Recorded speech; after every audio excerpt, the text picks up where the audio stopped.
UP में निकाय चुनाव के लिए एक तरफ सीएम योगी ने ताबड़तोड़ सभाएं शुरू कर दी हैं और विपक्षी पार्टियों खास करके सपा पर तीखे वार भी शुरू कर दिए हैं। सोमवार को सहारनपुर और अमरोहा के बाद मंगलवार को रायबरेली में योगी ने सभा की है। दूसरी तरफ अखिलेश यादव ने योगी के वार पर पलटवार किया है। योगी ने सहारनपुर में नया नारा दिया है और कहा है कि नो कर्फ्यू नो दंगा, यूपी में सब चंगा। इसी नारे के सवाल पर अखिलेश ने सवाल उठाते हुए कहा कि मुख्यमंत्री को बताना चाहिए कि उन्होंने खुद अपने ऊपर से कितने मुकदमे वापस लिए हैं।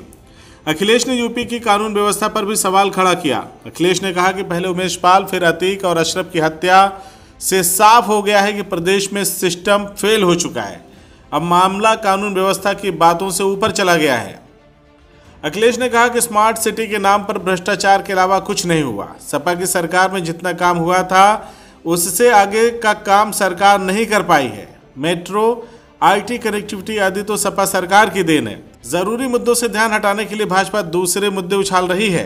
भाजपा के ट्विटर हैंडल से जारी गीत भी असल मुद्दों से ध्यान हटाने का ही प्रयास है। अखिलेश ने कहा कि जीएसटी छापे के नाम पर चिन्हित व्यापारियों पर छापेमारी की जा रही है। शहर की समस्याओं के लिए भाजपा सरकार जिम्मेदार है। ज्यादातर निगमों में लंबे समय से भाजपा काबिज है। लखनऊ में कूड़े से बिजली बनाने का काम भी नहीं शुरू हुआ। निकाय चुनाव के मतदाताओं के लिए अखिलेश ने भी अपील जारी की है। उन्होंने अपील में लिखा है कि नगर निगम, नगर पालिका परिषद तथा नगर पंचायतों के चुनाव की प्रक्रिया जारी है। इन चुनाव में आपका एक एक मत महत्वपूर्ण होगा, क्योंकि उससे ही तय होगा कि आपका क्षेत्र संवरेगा या ऐसे ही बर्बाद होता रहेगा। आपके चुने हुए जनप्रतिनिधि कि इसमें मुख्य भूमिका रहेगी, इसलिए साफ सुथरी छवि के कर्मठ समाज सेवी का ही चुनाव करें। याद रहे, आज आप अपनी स्थानीय सरकार चुनने जा रहे हैं, जिनका अपना बजट और अपनी प्रशासनिक व्यवस्था होती है। क्षेत्र का विकास उसका जिम्मा है। अखिलेश ने कहा कि उत्तर प्रदेश में डबल इंजन सरकार का शोर है और ज्यादातर स्थानीय संस्थाओं में भी भाजपा काफी समय से काबिज है। भाजपा के सत्ता में रहते हुए विकास कार्य अवरुद्ध हुए हैं और भ्रष्टाचार की बढ़त से लोग त्रस्त हैं। स्वास्थ्य शिक्षा क्षेत्र में बजट की लूट और बंदरबाट हुई है। भाजपा ने सिर्फ धोखा दिया है और जनता परेशान रही है। इसके साथ उन्हें यह भी बताना चाहिए था कि उन पे कितने मुकदमे थे जो उन्होंने वापस लिए। कहीं ऐसे मुकदमे तो नहीं थे जो दंगे के मुकदमे रहे उन पे।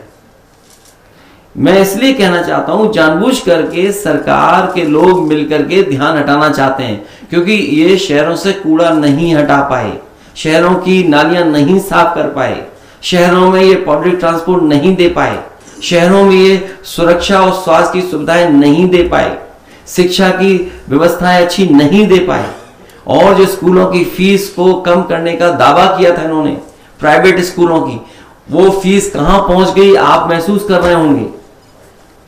दूध महंगा शहरों में, जिम्मेदारी किसकी थी महंगाई न बढ़े। अनाज महंगा, अभी उत्तर प्रदेश में गेहूं खरीदा गया, पूरा का पूरा प्राइवेट कंपनियों ने खरीद दिया। जब आप शहर के लोग आटा खरीदने जाएंगे तो सोचिए, किसान को तो मुनाफा नहीं मिला। जिसने गेहूं खरीदा और जिसका पैक होकर के आटा आएगा, असली मुनाफा उसके हाथ में जा रहा है। इन सवालों पर जनता ध्यान न दे, इन सवालों पर जनता चर्चा न करे, इसीलिए उनके भाषण दूसरी दिशा में हो रहे हैं। हमारी कोशिश होगी कि जो शहर की सुविधाएं हैं, हमारे कस्बे शहर जो बर्बाद हो रहे हैं, उस तरफ ध्यान देना है। आज यूपी नो कर्फ्यू नो दंगा, यूपी में सब और चंगा। नो कर्फ्यू नो दंगा, यूपी में सब चंगा। रंगदारी ना फिरौती, अब यूपी नहीं है किसी की बपौती। माफिया अपराधी हो गए अतीत, सुरक्षा खुशहाली रोजगार का अब बना है प्रतीक। और इसलिए भाइयों बहनों, अब उत्तर प्रदेश कर्फ्यू नहीं, कावड़ यात्रा की तैयारी के लिए उत्साह के साथ आगे बढ़ता है। अब उपद्रव नहीं, उत्साह हमारी पहचान है। अब माफिया नहीं, महोत्सव हमारी पहचान है। और उस पहचान को और मजबूती के साथ जमीनी धरातल तक पहुंचाने के लिए आज भाइयों बहनों, आप सहारनपुर से मैं आया हूं, प्रचार की शुरुआती सहारनपुर से कर रहा हूं। मां शाकंभरी का आशीर्वाद मिले, माता बाला सुंदरी की कृपा हम पर बरसती रहे, चारों ओर खुशहाली रहे, हर व्यक्ति सुरक्षित रहे। और इस दृश्य से आप सबसे अपील करने के लिए मैं आया हूं